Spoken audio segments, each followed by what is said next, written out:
again, the forms, it happened in absolutely amazing forms, but the ingredients for the explosion were very easy to spot. They were absolutely obvious, nothing surprising in that regard.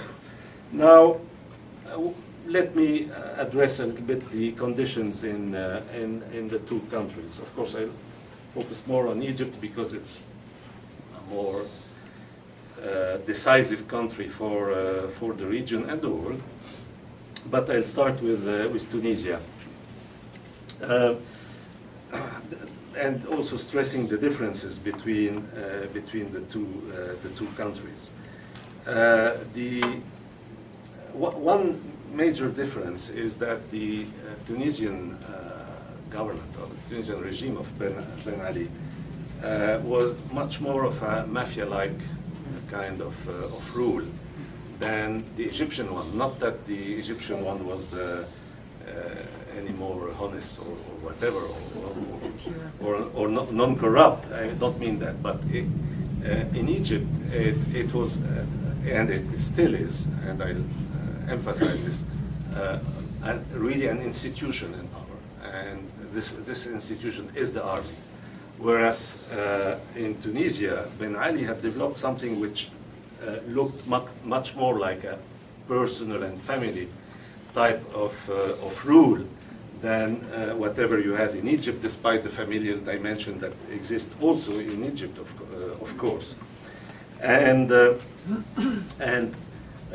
movement built up in Tunisia, starting with protest against the social economic condition, and the starting, the suicide committed by this young man in Sidi Bou Said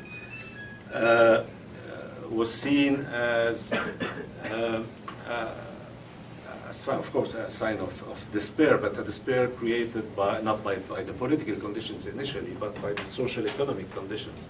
A revolt against unemployment of the youth and all that, and this therefore triggered gradually the movement that spread to the capital, and focused on the regime and the president, until the point where he had to flee out of the country, and which he did, which points to the fact, already we can see this difference with Egypt, that he wasn't confident any longer about the possibility, about the fact that the state apparatus would protect him. He had to flee out of the country because actually there was also a split in the state apparatus, and the army took a position of refusing to abide by his instructions and actually asking him to leave, basically. So he had ruled the country more on the basis of the security apparatus than on the army. This security apparatus itself, it's composed of broader forces, but also elite forces, which were the kind of guard, Praetorian guard of the regime. But that proved no longer strong enough to resist the wave of the mass protest. All the more that when the army took the position that we know of, and that finally obliged Ben Ali and his clique to, not all of them could actually, but at least himself and his immediate family could run away, flee the country, and find a refuge where they hope to be safe. At least they will, from the point of view of the regime there, in the Saudi kingdom, unless it is struck by the shockwave. But that would be a much harder thing. We'll get back to the regional dimension.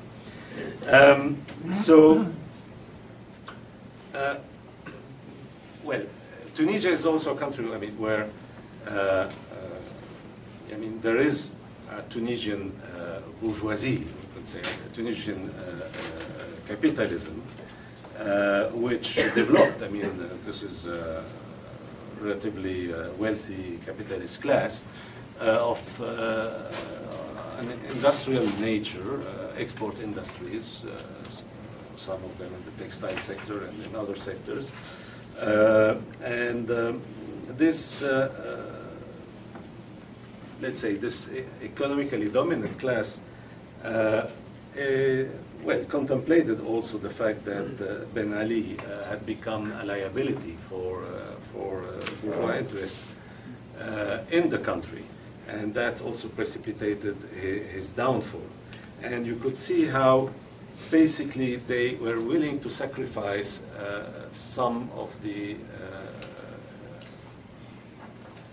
let's say, institutions of the political power itself, starting with the president, and then the dissolution even of the what used to be the ruling party, which certainly will be recreated in some form.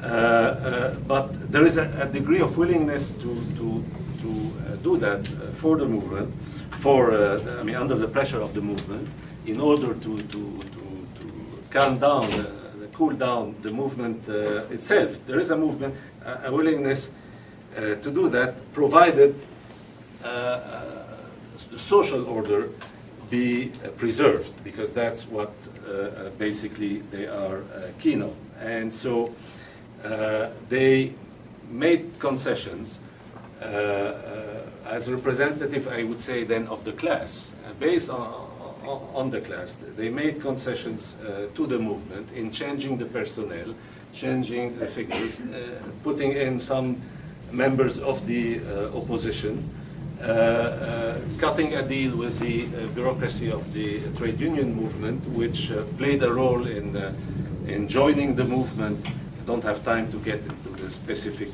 history of the union confederation in Tunisia, but I mean it played an important role in the outcome, and in both the outcome of Ben Ali's ousting and the outcome of this kind of compromise situation in which the country finds itself presently. So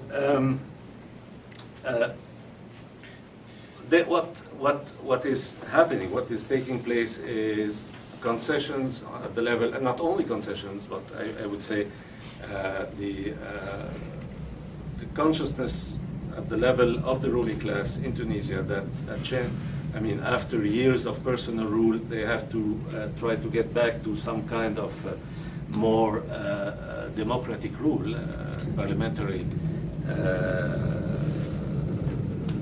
democracy, and trying to co-opt and recuperate whatever they can recuperate, and keep back those attempting to push the movement in the direction of a social radicalization, because there are forces there pushing that direction, forces on the far left, radical forces within the union, I mean radical members of the union, radical wing in the union. Now in Egypt it looks as even less in the form, in the kind of achievement that we had, and that is because when you compare, Mubarak did not even have to leave the country. He transmitted the power. It's not that he fled and somebody else took over. I mean, officially, even in the way it was put, he transmitted power to the military high command. And in one of their statements since then, they praised him.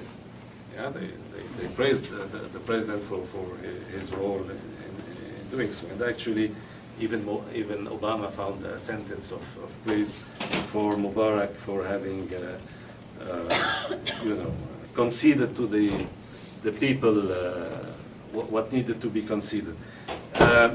And he transmitted power to this military high command, which was and still is where, I mean, the center of gravity of power in the country. So in that sense, there is more continuity now in Egypt than what happened in Tunisia, where you had this disruption in the kind of institutions that existed. Now, the army in command is has pledged to fulfill the promises made by Mubarak before he transmits power. And we have seen today a number of measures announced, which are concessions to the movement and testimony to the importance and the strength of the movement. They also look quite far-reaching in the sense that you had a dissolution of the parliament, of both houses of the parliament. You have the constitution is suspended, and I'll get back to that. Elections are to be held within 6 months, as they said, and they are promising to revise the constitution and introduce new rules for the election in order to have a relatively fair and free presidential election. Now, the key point here is that these concessions are made while this army apparatus, which represent the social, economic, and military force at the same time, is controlling the situation, and there is a fear in the movement, which is quite warranted, that they would just make the minimal concessions that have become unavoidable given the size of the movement in Egypt and the international pressure that it created, but not concede on some of the essential aspects of the situation. So the fact that this is happening is also because of the illusions that exist in a large part of the movement about the army itself. And there were a lot of illusions expressed during the movement with regard to the army. And these illusions are, not only illusions in the mass conscience, but also illusions or beliefs of some of the political forces that they can do business with the army, and that includes part of the liberal opposition, and that includes the Muslim Brotherhood, which came out just today with statements praising the army, and therefore considering that what is happening is great. And here we see a split in the movement between the most radical wing of the movement, who try to carry on the mobilization in Tahrir Square today, and there were even some limited clashes with the army, actually. They have been put under heavy pressure to leave Tahrir Square, and they decided and they called for a new day of protest next Friday, which actually is an excellent initiative. And this has been called for by a kind of ad hoc leadership of the movement that was created over the last couple of days, which called itself the Youth of the Wrath, the Revolution of Wrath Revolution. That's the name they gave themselves, and then we have seen a number of other names popping up, but all pointing to some leadership coming out from the movement, from the youth wing of the movement, and the most radical democratic wing of the movement, and putting forward a certain number of demands. They issued their list of demands, I think it was yesterday, and we can see what has been fulfilled and what is not likely to be fulfilled until now, because the army responded by one recent statement. They are demanding that the state of emergency be lifted.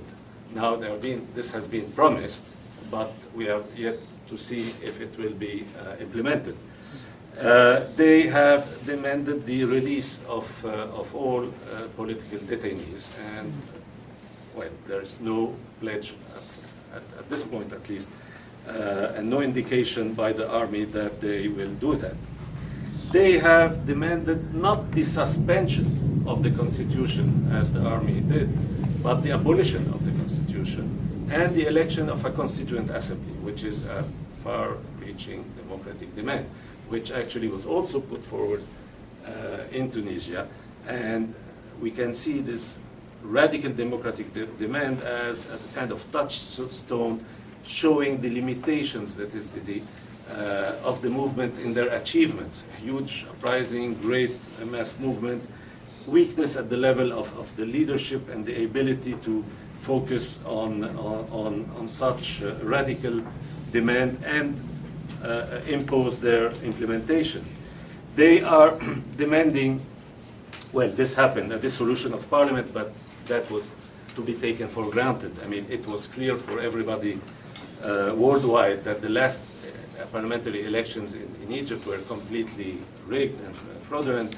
They have always been, but the last ones were particularly a particularly blatant case, and therefore there was even an international demand that should be done, and the military did. The military delivered on that level. They demand the young people. They demand that instead of this the fact that the presidency is now exerted by this military command, their demand is that a presidential council be formed of 5 members with only 1 representative of the military in it. And that's also, of course, quite different from what we've got. And they demand for a new government to be formed, that is dissolution of the existing government, and the army just declared that they won't dissolve this government, at least at this stage, and it will carry on until the elections. And actually this government is headed by a key military man. I mean, he left the military since a few years, but he was a previous commander, in chief of the Air Force. So that's one of them. And on top of these demands, they are demanding the freedom of political freedoms, the right to form political parties. Will have to see what kind of changes in the constitution the military will accept to put forward. They demand freedom of information, and very importantly, they demand freedom to form unions, workers' unions and association organizations of civil society, as they said in their list of demands.